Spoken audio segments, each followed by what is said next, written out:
শিলিগুড়ির জ্যোতির্ময় কলোনির একটি বাড়ি থেকে সোনা ও নগদ টাকা চুরির ঘটনার তদন্তে নেমে অম্বিকানগর এলাকা থেকে দুই অভিযুক্তকে গ্রেফতার করেছে এনজেপি থানার পুলিশ। ধৃতদের নাম সঞ্জয় রায় ও রমেশ প্রসাদ।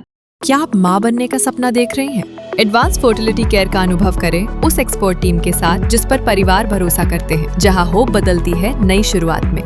पेरेंटहुड की ओर अपना पहला कदम बढ़ाइए। New life fertility centre Siliguri, आपकी नई शुरुआत यहीं से होती है। Introducing TrueBeam with Hypersight, first time in West Bengal and Northeast India. Fourth installation in India, now at Hope and Heal Cancer Hospital, Siliguri.